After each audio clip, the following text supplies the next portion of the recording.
Hi, I'm Michelle. I've been gardening my whole life. I have a science degree and I give evidence-based gardening tips. This December we've had a month-long atmospheric river. What better way to get rid of the December blues than to plan for your garden season? Now many of you know I have ADHD and so planning is not my strong suit. In fact, I hate it. And that's why I've spent so much money on gardening courses that teach me how to plan. So I've compacted that down into 4 easy steps for you. Trust me, you're going to want a garden plan. It's going to save you time, it's going to save you money, and most importantly, it's going to increase your harvest tenfold.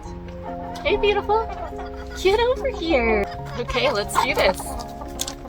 Okay, so the first step is to pick your plants. So this is how I keep myself on track so that I don't get super excited and buy way more than I have space or time for. So think about your goals of gardening. My gardening goal is to grow food and save money. I don't know if it's because I grew up poor, it's like a scarcity issue or what, it doesn't matter, goals are goals. So what are your gardening goals? Is it to have a beautiful yard? Is it to finally grow that flower? The first thing I do, because my goals are growing food and saving money, I have a list of what we eat. I always plant so many peas, so it's what we actually eat. I waste a lot of time shucking peas and freezing peas that we never eat. What am I buying in the grocery store anyways? Our family doesn't even like peas. My goal was to do cut flowers and maybe sell them on the side of the road, make some money, whatever. Then I would have popular cut flowers. Make sense? Next, I have my must-haves. Because my goal is to eat and save money, I've got cucumber, lettuce, tomatoes, carrots, peppers, onions. I've also got flowers on there that attract pollinators. Must have that. I've also got flowers on there that deter pests. So must have that. Then I've got seeds I have. So like I'm a seed collector. I take seeds from my own garden. I have to do a whole video on seed collecting because there's a safe way to do it and there's the wrong way to do it. If you have seeds from the previous year, or if you've collected some of your own seeds, write that down. If I don't write this list down, I always end up double buying. Then I've got to buy. Now this is where you figure out what you need to buy. What makes sense? What do you really want? What do you already have? And between those three, what do you need to buy? So that's step 1 to help you save some time and money on what you actually need to buy. Okay, so step 2 is evaluate your space. Yes, you gotta do this every year because we need to do crop rotation if we're doing vegetable gardening. The more experience you get with gardening, the more likely your space is gonna change. This is where you wanna look up what zone you are, count the square footage of your garden space. You do have to pay attention to your microclimate. You also wanna mark down those shady spots. There's an app for that. I can't think of any of the names of them off the top of my head, but you literally walk out into your yard and you just take your camera and then it does it all for you. It tells you how much hours of sun each area of your yard will get. So microclimate is like, I say that I'm in zone 8B, 9A, right? But if I lived up on the mountain where it snows, I would be in a colder zone. And even little things. Do you have a big fence that's blocking a bunch of area? Do you have a metal shed in your yard that maybe beams heat onto one of your garden beds? These are what I mean by microclimates. The bed that's getting hit by the reflecting sun rays is going to be hotter than the bed that's shaded by the fence. And know your soil. So like Pacific Northwest, here we're all clay. Pretty much all clay. Some people will have sandy soil, but most of us are clay. A good way to tell what kind of soil you have actually is if you go and like take a handful of it and you squeeze it. If it stays together in your hand, that's clay. If you squeeze it and it like falls apart right away, that's sandy. Step 3 is map it out. Draw out what your garden area looks like. Do a couple of pages if you have front and backyard, whatever. And if you're in an apartment, just do circles and boxes for your pots and your windowsills. This will help you plan for what plants like shade and what plants like sun.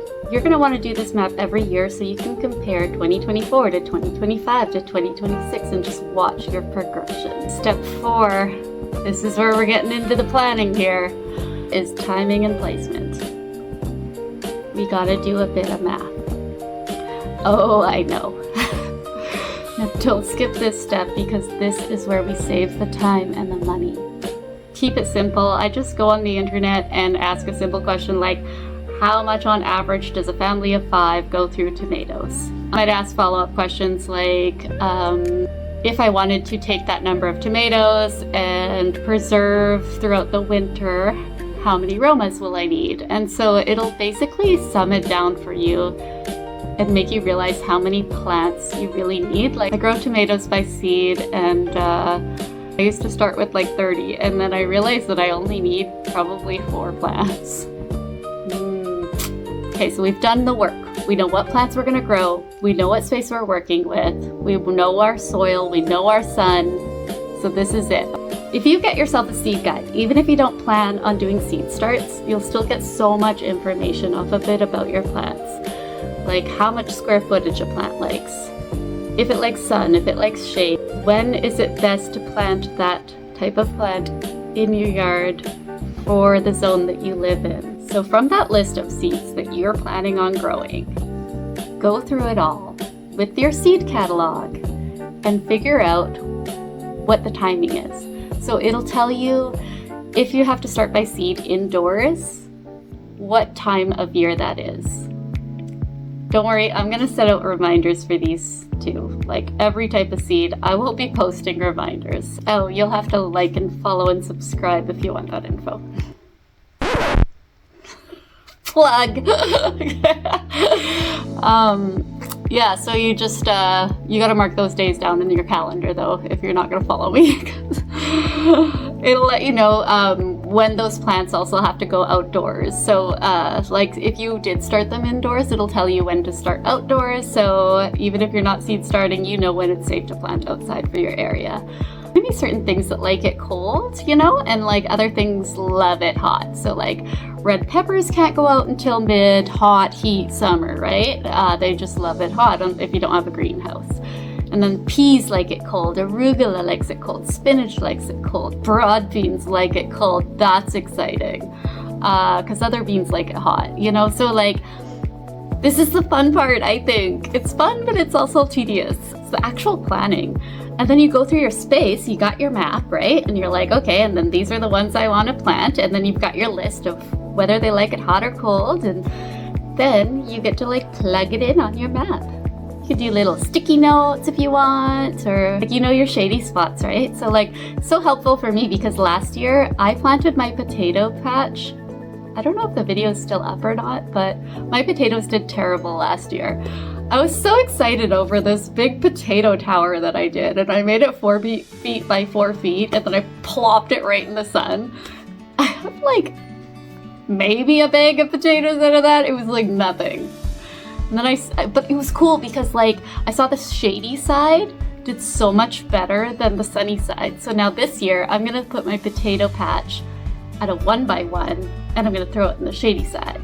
And then what's a real eye-opener is like, if you pay attention to the square footage, and it breaks my heart because I just want so much. But also it's like, if you do the math, you realize you don't need as much as you want, you know? Yeah, pay attention to the square footage so that you can plan, like, if you are gonna grow a big head of broccoli, they say it only takes up 1 square foot, really it takes up 4. Like, oh, I have 1 square foot here, and it's kind of in the shadier spot, and broccoli just like a cold environment, maybe it'll survive, blah, blah, blah. Or you could say, oh, you know, I've got my red peppers, I could fit this many red peppers in this sunny area. Grouping. You've got to group your plants the way they like to grow. While you're doing this planning, you can think about water needs too. So something that likes it dry and hot can go in a bed with other things that like it dry and hot. If something needs consistent watering, maybe that can go into a bed that you've got irrigation set up with. Don't put a dry and hot liking plant into a bed with a bunch of veggies that need consistent watering for their fruits to grow. Put your shade-loving plants together. You could put your heat-loving plants together.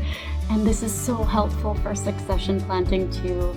I will do a video more so on that. But if you want to get into a little more of an advanced gardening level, then you can think about companion planting.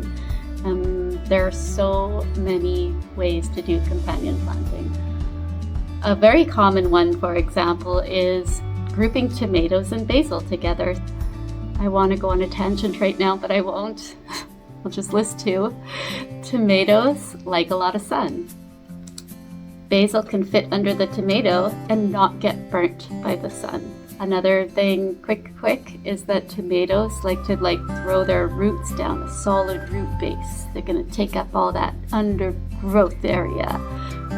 And basil's root system, they don't compete. What's going to be throwing down roots? What's gonna be causing umbrellas? Okay, this is getting long, so I won't get into all the pest issues, but that's another thing to think about is you don't really want to be putting the same plants together that aphids are attracted to. I'll do another whole video on pests. I won't waste your time on this one, but you do want to think about what pests are attracted to the plants that you're growing, and you might want to just separate those plants from each other. I don't know, aphids love broad beans. Man, learn that the hard way. We live and we learn, and we chart it every year. That is my final note. So chart everything, okay? Like you're a nurse, and you are a nurse of your nursery, and you've got to chart everything. Things you want to chart is if you suddenly had a dump of rain for like a week. Write that down, because that's going to affect the plants that you planted in that week, and you'll already know that because of all the planning that you've just done. And then you'll be able to adjust your gardening to what you got to work with. If you have a shorter growing season, you can buy plants that have a shorter time to harvest. If you find that your plants were just wilting in the heat, you can buy heat-loving varieties. You know what I mean? If you find that your plants were getting frost damage, you can buy cold-loving varieties. Important things to keep note of for future learning for yourself is weather patterns, any significant weather changes, high temperatures, low temperatures, big dumps of rain, dry spells, water restriction times. I mean, you don't have to go right into it. I never do, and I'm still learning just from memory. But it would be really helpful if you are one of those diligent people to write that down.